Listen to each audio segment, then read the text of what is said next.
بسم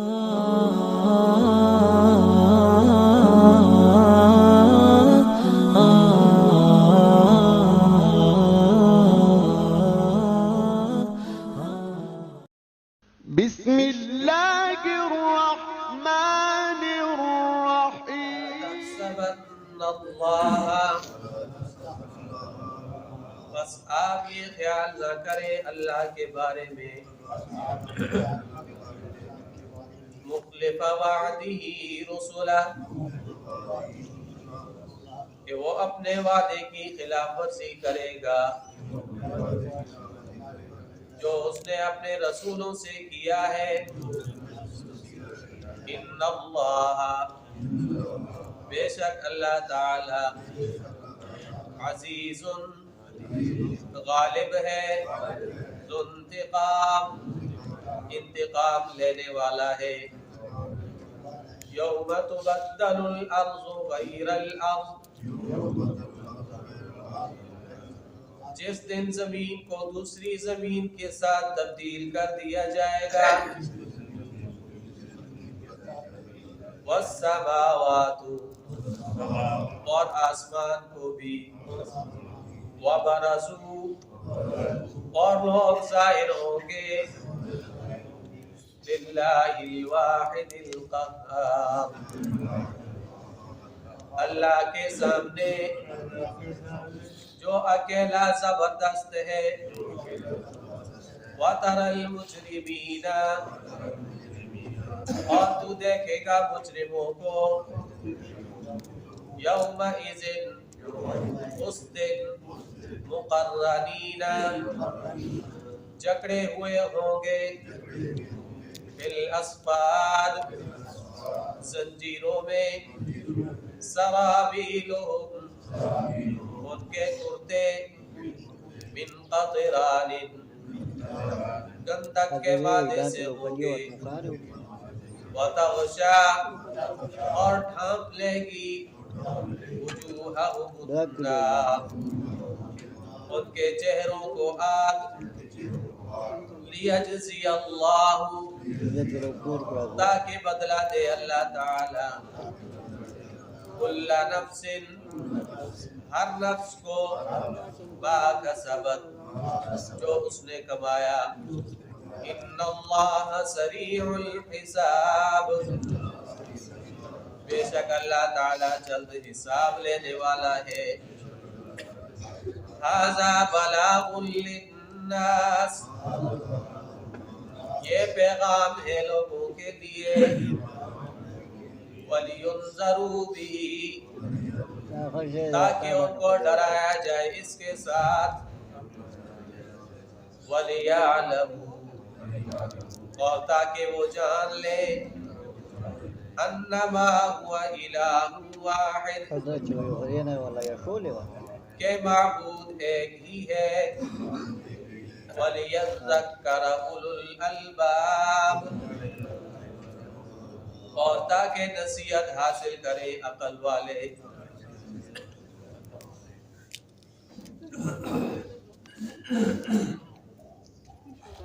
گزشتہ آیات میں کفار اور مشرکین کی چال بازیوں، ان کی مکاریوں کا ذکر تھا کہ وہ کس طرح کی تدبیریں اختیار کرتے.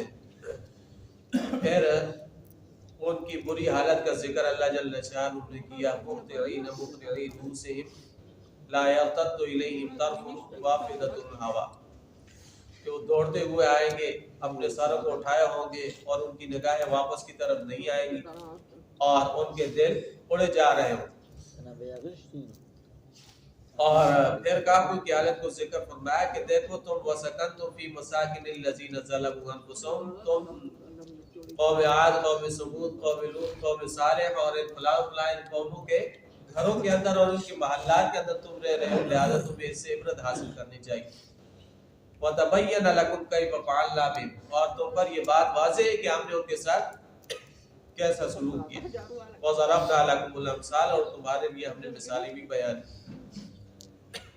وَقَدْ مَكَرُوا مَكْرَهُمْ وَعِندَ اللَّهِ مَكْرُهُمْ، انہوں نے بھی وقت کی تدبیر کی اور اللہ نے بھی، اور ان کی ساری تدبیریں وَعِندَ اللَّهِ مَكْرُهُمْ، اللہ کے پاس ہے.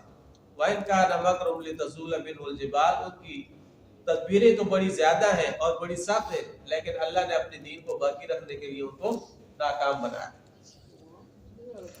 آج کی ان آیات کریمہ کے اندر اللہ تعالی نے نبی اکرم صلی اللہ علیہ وسلم کو اور اہل ایمان کو تسلی دی ہے کہ ان کفار کی ظاہری حالت کو دیکھ کر انسان کو دھوکہ نہیں کھانا چاہیے، ان کو مہلت ملتی رہتی ہے، لیکن اللہ کی گرفت بھی آئے گی، اگر دنیا کے اندر نہ صحیح آخرت کے اندر اللہ تعالیٰ ان کو ضرور پکڑے گا، اور پھر ان کی حالت کیا ہوگی وہ اس ان آیات کے اندر اللہ نے اس کو بیان فرمایا۔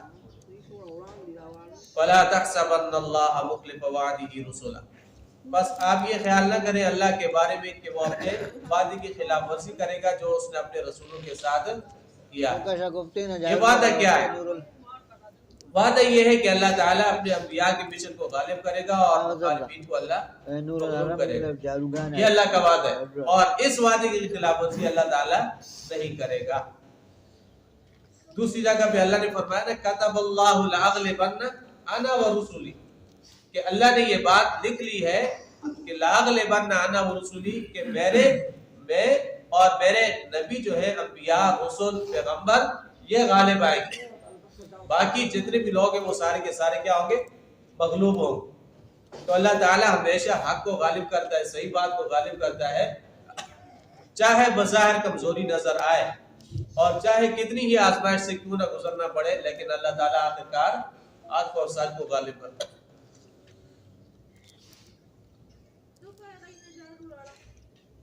تو فرمایا فَلَا تَحْسَبَنَّ اللَّهَ مُخْلِفَ وَعْدِهِ رُسُلَهُ، کتب اللہ لأغلبن انا ورسولی، کہ میں اور میرے انبیاء یہ کیا ہوں گے؟ یہی غالب ہوں گے۔ لہٰذا کافروں کی ظاہری حالت کو دیکھ کر انسان کو یہ دھوکہ نہیں کھانا چاہیے کہ اللہ تعالیٰ اپنے وعدے کی خلاف ورزی کر رہا ہے، نہیں، بلکہ اللہ تعالیٰ اپنے وعدے کی خلاف ورزی نہیں کرے گا۔ ان اللہ عزیز، بے شک اللہ تعالیٰ غالب ہے، کمال حکمت کا مالک ہے، ذو انتقام اور انتقام لینے والا ہے، وہ منکرین سے ضرور انتقام لے گا، یا تو دنیا کے اندر لے لے گا اور دنیا کے اندر نہ لیا تو پھر آخرت کے اندر ضرور ان سے انتقام لے گا جو منکرین ہے۔ اور یہ انتقام کس دن ہوگا؟ فرمایا یوم تبدل الارض غیر الارض، جس دن اس زمین کو دوسری زمین کے ساتھ تبدیل کر دیا جائے گا، والسماوات، اور آسمان کو بھی دوسرے آسمان کے ساتھ تبدیل کر دیا جائے گا۔ مفسرین کرام فرماتے ہیں کہ تبدیلی کی دو صورتیں ہیں، ایک اس کی صفت کی تبدیلی ہے اور دوسری اس کی حقیقت کی تبدیلی۔ صفت کی تبدیلی کیا ہے؟ جس طرح اللہ نے سورہ انشقاق کے اندر فرمایا وَإِذَا الْأَرْضُ مُدَّتْ، جب ہم زمین کو کھینچیں گے تو زمین کو کھینچا جائے گا، جس طرح چمڑے یا کھال کو زمین کے اوپر رکھ کر کھینچا جائے تو اس کے اندر کوئی سلوٹ باقی نہیں رہتی، تو اسی طرح فرمایا کہ زمین کو بھی کھینچ دیا جائے گا اور اس کے اندر کوئی غار اور کوئی پہاڑ یہ کوئی چیز بھی باقی نہیں رہے گی، بالکل ساری چیزیں ہموار ہو جائیں گی۔ تو یہ صفت کی تبدیلی ہے، اور حقیقت کی تبدیلی کیا ہے؟ فرمایا کہ حقیقت کی تبدیلی یہ ہے کہ قیامت والے دن جب پہلی دفعہ سور پھونکا جائے گا تو یہ پہاڑ وغیرہ اونچی جتنی بھی ہے یہ ساری کی ساری ختم ہو جائے گی، سب برابر ہو جائے گی، یہ پہلا سور پھونکا جائے گا۔ پھر جب دوسرا سور پھونکا جائے گا تو اس زمین کے بدلے میں دوسری زمین لائی جائے گی، پھر حساب کتاب کی منزل آئے گی اور حساب کتاب اس نئی زمین کے اوپر ہوگا انسان کا، وہ جو نئی زمین اللہ لائیں گے اس کے اوپر یہ ہوگا۔ اور آپ علیہ الصلوۃ والسلام نے فرمایا کہ قیامت والے دن جو زمین ہوگی تو بالکل میدے اور چاندی کی طرح سفید ہو، اس طرح سفید ہو، بالکل سفید ہو۔ تو یہ حقیقت کی تبدیلی ہے۔ پھر جس زمین کے اوپر انسان گناہ کیا کرتے تھے اس زمین کو یکسر ختم کر دیا جائے، پھر اللہ تعالیٰ قدرت والا ہے، وہ جس زمین کے خطے کو چاہے گا تو گواہی کے لیے اس کو اپنے سامنے لے آئے گا، اس کو حاضر کر دے گا۔ صحابہ کرام رضوان اللہ تعالی علیہم اجمعین نے آپ علیہ الصلوۃ والسلام سے پوچھا کہ اللہ کے رسول جب آسمان اور زمین کو تبدیل کر دیا جائے گا تو انسان کہاں ہوگا؟ انسان اس وقت کہاں ہوگا؟ آپ علیہ الصلوۃ والسلام نے ارشاد فرمایا علی الصراط، علی الصراط، وہ پل صراط پر ہوں گے اور تاریک کنارے کے اوپر کھڑے ہوں گے، اندھیرے کنارے کے اوپر یہ لوگ کھڑے ہوں گے، سارے کے سارے انسان وہاں پہ کھڑے ہوں گے۔ تو یہ حقیقت کی تبدیلی ہے، یہ زمین اس طرح تبدیل کر دی جائے گی، اور اسی طرح والسماوات و آسمان کو بھی تبدیل کر دیا جائے گا۔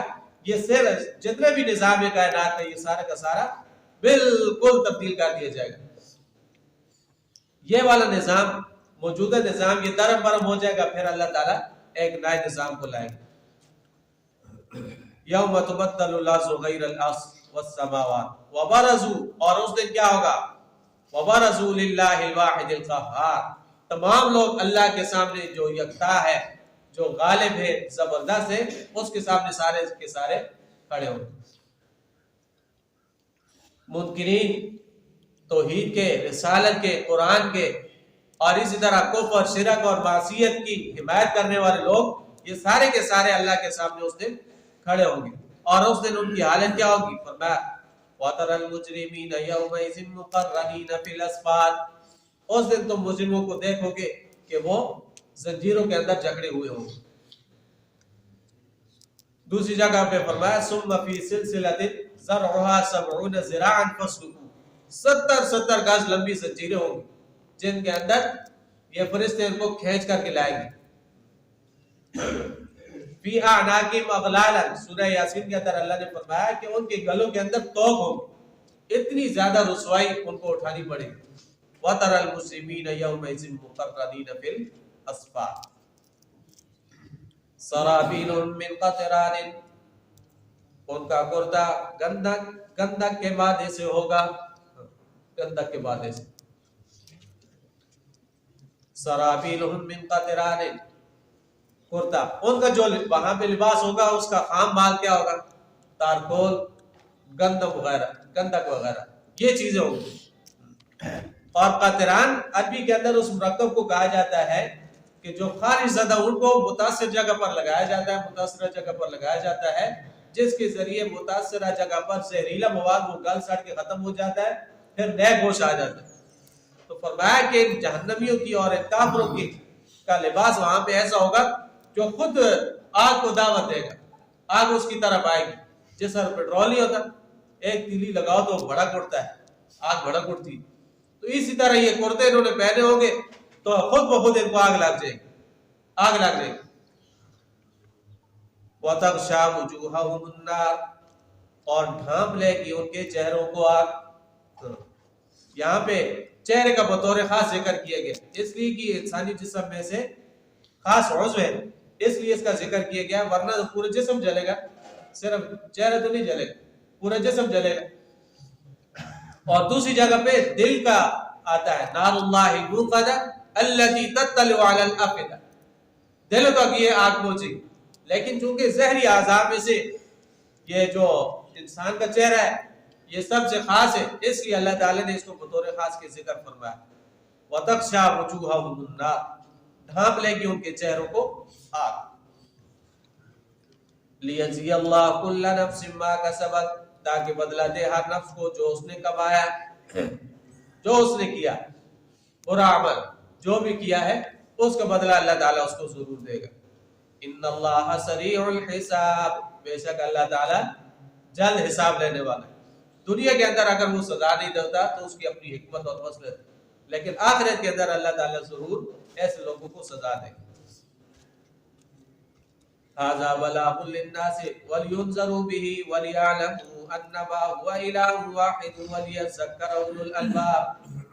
یہ سورت کی آخری آیت ہے، اور اس سورت کے اندر جو 4 مضامین بیان کی گئے، ان چاروں مضامین کا خلاصہ اللہ نے اس ایک آیت کے اندر بیان فرمایا۔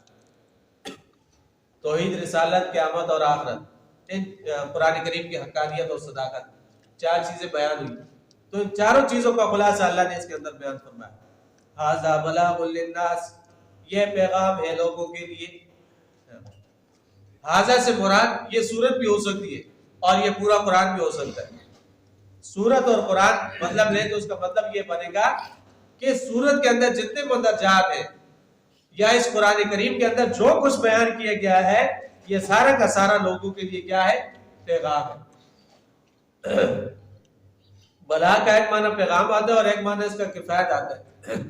کفایت اس کا معنی ہو تو پھر یہ معنی بنے گا کہ اس قرآن کریم کے اندر یا اس سورت کے اندر جو کچھ بیان کیا گیا ہے وہ انسان کی ہدایت کے لیے، انسان کے عمل پیرا ہونے کے لیے وہ کافی ہے. اس کے بعد کسی چیز کی ضرورت باقی نہیں رہتی، بس یہ کافی ہے. اور دوسرا معنی اس کا بلاغ کا وہ پیغام ہے. اگر یہ پیغام ہے تو پھر پیغام کو پہنچانے والے بھی ہونے چاہیے، پیغام کو پہنچانے والے بھی ہونے چاہیے تاکہ یہ متعلقین تک، تمام کے تمام متعلقین تک یہ پیغام پہنچے. تو اس کے لیے اللہ تعالیٰ نے انبیاء علیہ السلام پر حضور اکرم صلی اللہ علیہ وسلم کو براہ راست یہ پیغام پہنچایا، پھر اہل ایمان کو پابند کیا کہ اب آگے پہنچانا یہ تمہاری ذمہ داری. ھذا بلاغ للناس. اور اس کا سب سے صحیح طریقہ یہ ہے کہ سب سے پہلے انسان خود اس کے اوپر عمل پیرا، خود اس کے اوپر عمل کرے، اس کے قول اور فعل کے اندر تضاد نہ ہو اور اس کی صحت کے اوپر انسان کو یقین ہو. جس طرح فرمایا نا فَبِأَيِّ حَدِيثٍ بَعْدَهُ يُؤْمِنُونَ، اگر اس قرآن پر بھی تم ایمان نہیں لاتے تو پھر اس کے بعد کون سی چیز نازل ہوگی جس پر تم ایمان لاؤ گے اور جس پر تم یقین کرو. تو انسان خود اس کے اوپر عمل پیرا ہو، اس کے قول فعل کے اندر تضاد نہ ہو اور اس کو اس کی صحت پر یقین ہو کہ یہی صحیح پروگرام ہے جو قرآن نے پیش کیا ہے، یہی پروگرام صحیح پروگرام ہے. اور پھر حدیث رسول جو ہے وہ اس کی کیا ہے؟ تشریح ہے. جس طرح حضرت گنگوئی نے فرمایا نا کہ جتنی بھی احادیث صحیحہ ہیں وہ قرآن کریم کی کیا ہے؟ شرح، قرآن کریم کی تشریح ہے. تو یہ بلاغ ہے. بلاغ کا معنی عام ہے. تو سب سے پہلی بات یہ ہے کہ انسان کو اس کے اوپر یقین ہو کہ اس قرآن نے جو پروگرام پیش کیا ہے یہی صحیح ہے، اس کے علاوہ کوئی پروگرام ایسا نہیں ہے جو جس کو نافذ کیا جائے اور جس پر عمل کیا جائے. اور اس بات کو اللہ نے شروع کے اندر حل فرمایا ذالک الکتاب لا ریب فیہ، یہ ایسی کتاب ہے جس کے اندر شک کی گنجائش نہیں ہے. پھر اس قرآن کو ماننے والوں کا انجام اللہ نے بیان فرمایا اولئک علی ھدی من ربہم واولئک هم المفلحون. جو قرآن کریم کے اصول اور ضوابط، اس کے احکامات، اس کی تعلیمات کو تسلیم کرتے وہی لوگ فلاح پائیں گے، اور جو اس کی تعلیمات کو تسلیم نہیں کرتے، ان پر عمل پیرا نہیں ہوتے، تو وہ لوگ کبھی بھی کامیاب نہیں ہوتے. اور پھر پیغام پہنچانے کے لیے سب سے پہلے علم کا ہونا ضروری ہے. انسان کے پاس علم ہو. جس بندے کو خود ہی پتہ نہ ہو کہ قرآن کریم کے اندر تعلیمات کیا دی گئی ہے، اس کے اصول اور ضوابط اس نے کیا بیان کیے، تو دوسرے بندوں تک نہیں پہنچا سکتا. پھر یہ بلاغ فائدہ نہیں پہنچائے گا، متاثر نہیں ہوگا. مؤثر تب ہوگا جب خود جو ہے ہر انسان اس پر عمل پیرا ہو کے اس پیغام کو آگے پہنچائے گا. تب جا کے یہ کہے گا کہ اس نے تبلیغ کا حق ادا کیا، تکمیل کا حق ادا کیا.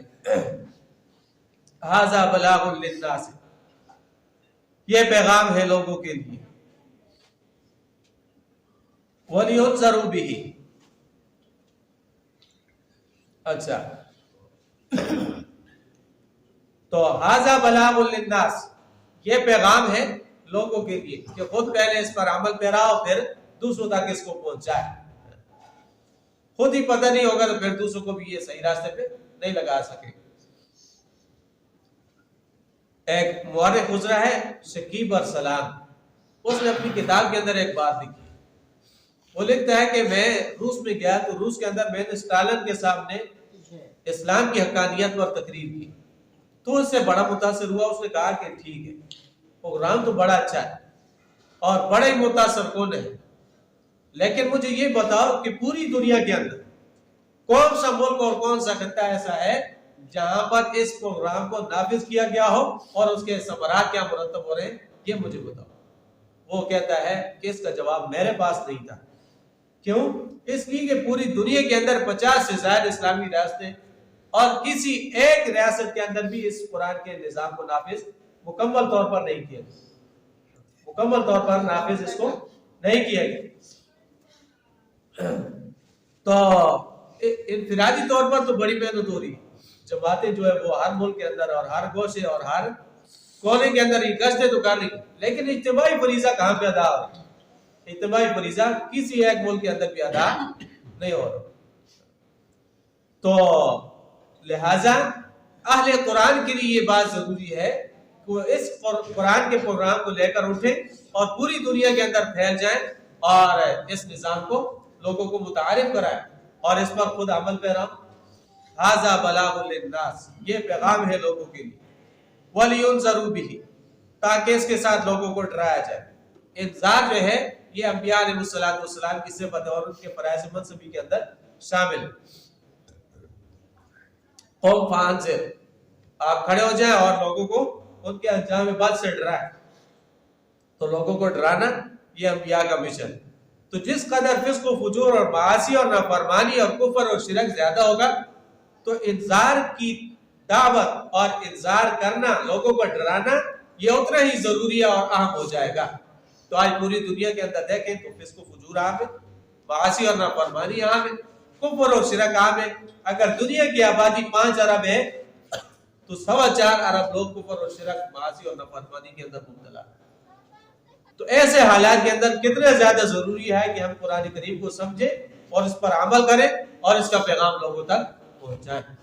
بہت ضروری ہے. وَلِيُنذَرُوا بِهِ وَلِيَعْلَمُوا، اور تاکہ وہ جان لے انما ہوا الہ واحد، کہ معبود کیا ہے؟ ایک ہی. توحید جو ہے اللہ کی وحدانیت، یہ دین کی جڑ اور بنیاد ہے. اگر دین کی جڑ اور بنیاد صحیح نہیں ہوگی تو پھر اس پر عمارت بھی صحیح کھڑی نہیں ہو سکے. وَلِيَعْلَمُوا أَنَّمَا هُوَ إِلَٰهٌ وَاحِدٌ وَلِيَذَّكَّرَ أُولُو الْأَلْبَابِ، تاکہ نصیحت کریں عقل والے لوگ نصیحت کریں، حاصل کریں گے تو پھر مالی عبادات بھی کریں گے اور بدنی عبادات بھی وہ انجام دیں گے. اللہ جل شانہ ہمیں قرآن کریم کو سمجھ اور اس پر عمل کی توفیق عطا فرمائے. وَلَقَدْ يَسَّرْنَا الْقُرْآنَ لِلذِّكْرِ فَهَلْ مِن مُّدَّكِرٍ